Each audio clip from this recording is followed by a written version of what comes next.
আমি কিন্তু ঠিক আছি, উঁচু গাছের পাতাগুলো খাচ্ছি, হাওয়া পাচ্ছি, আহ কি মজা। আমি থাকি পানিতে, পানিতে ঝিলে গরম লাগে না।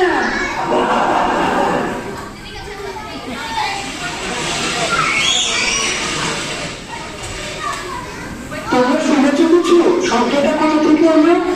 চলো দেখি, হয়তো কিছু মজার জিনিস আছে। সাবধান, সবসময় কিন্তু কৌতূহল থামে না। হয়তো ঘুমাতে কিছু আছে ওখানে।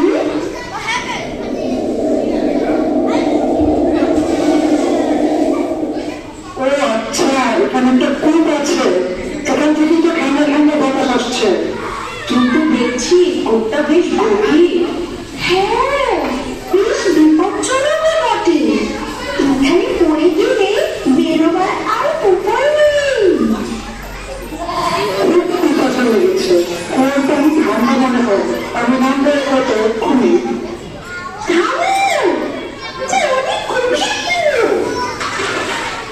দেখো, কত বড় পানির শব্দ শোনা যাচ্ছে। এখানে নামা যাবে না। ছাগলু, তুমি সবসময় তাড়াহুড়া করো, এই বিপজ্জনক কূপে নামা যাবে না। চলো আমরা নদী থেকে পানি খাই। না, আমি যাবো। আহ কি ঠান্ডা পানি। A few moments later. ওরে বাবা, এখন আমি কিভাবে বের হবো?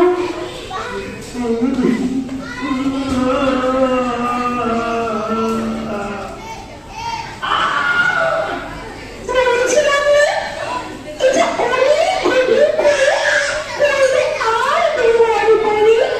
আয় হায়, এখন আমরা কিভাবে ছাগলুকে উদ্ধার করবো?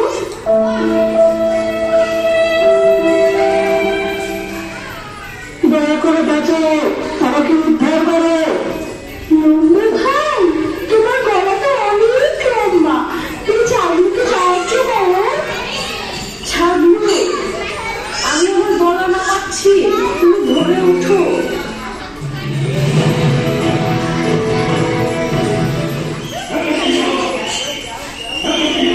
তোমার গলা খুব পিছিয়ে, আমি ধরতে পারছি না।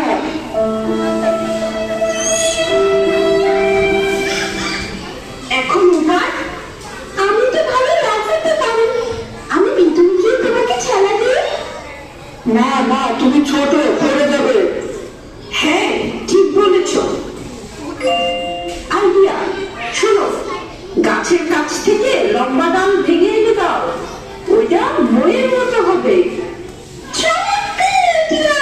আমি লাফিয়ে গিয়ে ছোট ডালগুলো নিয়ে আসি। A few moments later. আহা, আমি এবার উঠতে পারবো। লম্বা ভাই, আরেকটা জোরে টানো। এই তো উঠে এসেছে ছাগল। ওহ, আমি বেঁচে গেলাম, তোমাদের ছাড়া আমি কখনো উঠতে পারতাম না। দেখেছো বন্ধুরা, তাড়াহুড়ো করলে সবসময় বিপদ হয়। হ্যাঁ, আর বন্ধুরা একসাথে থাকলে সব সময় সমাধান পাওয়া যায়। ভেবে চিন্তে কাজ করো আর বিপদে বন্ধুদের অপর ভরসা